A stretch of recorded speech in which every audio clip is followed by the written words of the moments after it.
Traffic police بہت زیادہ active ہوئی ہے.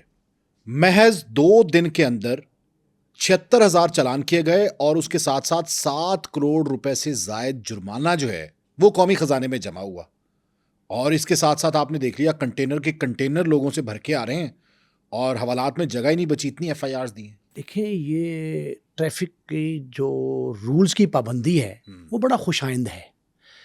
قوموں کا ڈسپلن جو ہے نا اس کے جانچنے کا پیمانہ ہے ٹریفک. پاکستان میں بدقسمتی سے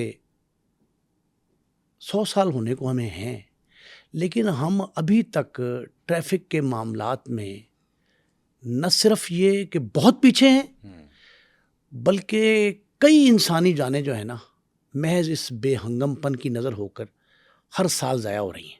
بالکل صحیح ہے. یہ بڑا اچھا کام ہے, لیکن ہم جن ممالک کی ترقی پذیر ممالک جو ہیں ڈیولپ مہذب قومیں ان کی نقل کر رہے ہیں نا, تو وہ ان کا چہرہ سرخ دیکھ کر تھپڑوں سے اپنا چہرہ لال کرنا چاہ رہے ہیں. یعنی اس وقت ہم تھپڑوں سے اپنا چہرہ لال کر رہے ہیں. تھپڑوں سے لال کر رہے ہیں. ایک بات تو یہ ہے. دوسرا یہ ہے کہ محض ٹریفک کو درست کرنے کے لیے جرمانے, سزائیں اور یہ جو غدر مچائے اس سے ٹریفک نہیں بہتر ہو سکتی. یعنی آپ کا یہ ماننا ضرور ہے کہ ٹریفک وائلیشن نہیں ہونی چاہیے اور بالکل نہیں ہونی چاہیے. مہذب قوموں کو جانچنے کا پیمانہ بھی یہی ہے, لیکن یہ طریقہ کار نہیں ہونا چاہیے کہ 3 دن کے اندر اندر یہ کام ہو جائے جناب, ہبڑ دبڑ مچ جائے. عدالت عالیہ نے chief justice Lahore high court جو ہیں محترمہ نیلم صاحبہ, انہوں نے بھی یہ کہا ہے کہ ہر کام کا کچھ سلیقہ ہوتا ہے. جب آپ کوئی خصوصی مہم شروع کرتے ہیں, کوئی نئی منصوبہ سازی کر رہے ہوتے ہیں, تو اس کے لیے کوئی نہ کوئی طریقہ کار تو اپنانا چاہیے نا. آپ بیک جنبش قلم کوئی حکم جاری کر دیں اور اس کے عواقب, نتائج, اس کے سائیڈ ایفیکٹس انہیں دیکھے جانچے اور پیشگی اس کو سمجھے بغیر ایک غدر مچا ہے. اگر سنی سنی بات ہوتی نا تو اور بات تھی. میں نے تھانے, حوالات, کچہریاں, سی آر او سینٹر اور لوگوں کے گھروں میں جو صفے ماتم ہے ان سب کا بغور 3-4 دن جائزہ لیا ہے. ایک مثال, اچھا میں جب کرائم رپورٹر تھا نا 80s میں, 80 کی دہائی کا آخر تھا یہ, تو مجھے کسی نے کہا کہ جیل کے حالات بڑے خراب ہیں. ٹھیک ہے.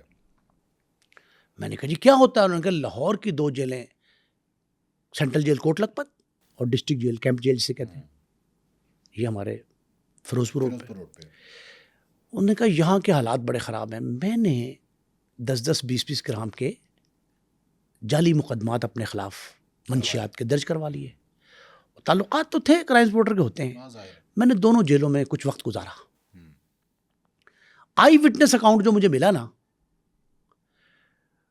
اس کے بعد مجھے یہ یقین ہوا جو آنکھوں سے دیکھ کے آپ جائزہ لے سکتے ہیں, اندازہ لگا سکتے ہیں, وہ گھر بیٹھ کے نہیں لگا سکتے.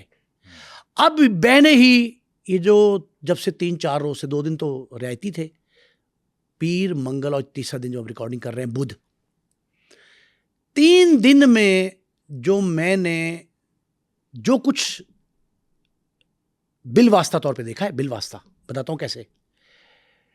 آج تک پاکستان کی تاریخ میں اس سے زیادہ قوم کو, شہریوں کو پریشان نہیں دیکھا, اس سے زیادہ بے ہنگم پن نہیں دیکھا, اس سے زیادہ پریشانی کا عالم نہیں دیکھا, اور اس سے زیادہ کرپشن نہیں دیکھی. اچھا, کرپشن بھی ہو رہی ہے؟ ایسی ویسی نہیں ہے. پولیس پہ تو پہلے انگلی اٹھ رہی تھی, ٹریفک تو بے ہنگم پن کا شکار تھی, تھانوں میں بھی حالات کو اچھے نہیں تھے, ڈی ایس پیز کے, ایس پیز کے دفتر میں بھی اچھے نہیں تھے. لیکن اس مہم نے جو مجھے سمجھ نہیں آئی کس عاقبت اندیش نے یہ مشورہ دیا حکومت کو, آپ پوری گفتگو ذرا سنیں اس پہ. انڈائریکٹلی, لکیلی اور ان لکیلی, ہمارے ایک دفتر کے کولیگ شکیل احمد, ان کو فیکٹری ایریا پولیس نے پکڑ لیا. ٹھیک ہے. وہ کہتے ہیں کہ 2 باتیں انہوں نے بتائی گرفتاری سے پہلے کی. انہوں نے کہا جی کہ جس میرے ان کے گھر کے قریب ہی فیکٹری ایریا تھانہ ہے, جس سڑک پہ میں گزر رہا تھا بائک پہ, اس پہ کوئی سگنل, کوئی سائن نہیں لگا کہ یہ ون وے ہے. ایک سارجنٹ نے انہیں روکا, بقول شکیل احمد کے ایک سارجنٹ نے انہیں روکا اور روک کے ان سے کہا جی کہ کاغذات چیک کریں, کاغذ چیک کریں, لائسنس چیک کرا دیا. وہ پارٹ ٹائم جاب دن میں کرتے ہیں پاکستان اخبار میں, پارٹ ٹائم وہ اوبر موٹر سائیکل بائک کے چلاتے ہیں, تو اس لیے کاغذات پورے ہوتے ہیں نارملی ان کو تو اجازت نہیں ملتی کمپنی کی طرف سے, وہ پورے تھے. اس نے کہا جی آپ ون وے آ رہے ہیں. انہوں نے کہا پہلے 4-5 سوال ون وے کے نہیں تھے, کوئی اور معاملے میں تھے, نہ کوئی سگنل ہے وہاں. انہوں نے کہا جی بعد میں پھر کہا جی اب ون وے آ رہے ہیں. اس نے کہا جی کہاں کوئی لکھا ہے ون وے؟ اس نے کہا بس ٹھیک ہے. کہتا اس نے بدتمیزی کی, میرے جیب میں سے میرے آئی ڈی کارڈ, چیزیں اور پیسے نکال لیے. دروغ پر کرتے ہیں راوی. وہ کہتا ہے نکال کے مجھے ایک 3-4 پرائیویٹ لوگ بھی کھڑے کیے تھے ساتھ اس نے, ان کے ذریعے کہا جی فلاں سارجنٹ کے حوالے کرو, وارڈن کے حوالے کرو. تو میں نے پوچھا یہ کیوں کیا؟ کہتا ہے یہ بات ہمیں تھانے جا کے پتہ لگی جب ہم تھانے میں بند کیا کہ یہ ہر وارڈن کو 10-10 کا ٹارگٹ دیا گیا ہے. اس کے 10 پورے ہو چکے تھے, جس نے مجھے پکڑا تھا اس نے دوسرے کے حوالے کر دیا. جس طرح لاریاں نہیں چلتی لاہور سے شیخ اوپرا ویا فیصل آباد, تو راستے میں 3-4 جگہ سواریاں فروخت کر دیتے ہیں, اس طرح اس نے کہا مجھے دوسرے کے حوالے کر دیا. کہتا اس نے بھی گالیاں دی اور میرے چالان پورے ہو گئے ہیں, اب آپ نے کرو. اور گھسیٹتا ہوا کہتے ہیں ہمیں ایک پولیس کانسٹیبل کے ذریعے تھانے لے گئے, تھانے جا کے بند کر دیا. اب جو کہانی میں آپ کو سنا رہا ہوں وہ میں نے مثال اس لیے دی کہ میں ڈسٹرکٹ جیل لاہور اور سینٹرل جیل لاہور میں 3-4-5 دن قید رہا. فرضی قید تھی, صرف اس لیے کہ میں بچشمے خود دیکھ سکوں. اب یہ آئی وٹنس اکاؤنٹ استاد شکیل, ان کے پورے میڈیا میں جتنے computer operators, page makers, designer, lead maker, mostly ان کے شاگرد ہیں. پرانا استاد کہتے ہیں اس کو. استاد جی یہ کہتے ہیں کہ ہمیں تھانے میں لے جایا گیا. وہاں تھانے میں 200-250 موٹر سائیکل کھڑی تھی اور ایک حوالات جو کمرہ 12-12 کا ہے اس میں 60 سے 70 لوگ ٹھونسے گئے تھے. حوالات میں بند نہیں تھے, ٹھونسے گئے تھے بھیڑ بکریوں کی طرح. کہہ رہے چیخو پکار تھی باہر, ان کے گھر والے پریشان تھے. 3 باتیں بڑی اہم بتائیں. انہوں نے کہا پہلی بات تو یہ ہے کہ پانی میسر ہونا, اویلیبل ہونا تھانے میں علیحدہ بات ہے, پلانے والا میسر ہونا علیحدہ بات ہے. چھوٹی بوتل جس کی محض قیمت 30-40-50 روپے ہوتی ہے وہ 300 روپے کی لا کے دیتا تھا کانسٹیبل. 300 روپے. گھر سے آیا ہوا کھانا کسی تک پہنچتا نہیں تھا, اور جس نے کھانا منگانا ہے اس نے آپ کو 1000 روپے دینا ہے تو 2 روٹیاں اور کوئی سالن, کھانا حوالات تک پہنچے گا, وہ مشکل.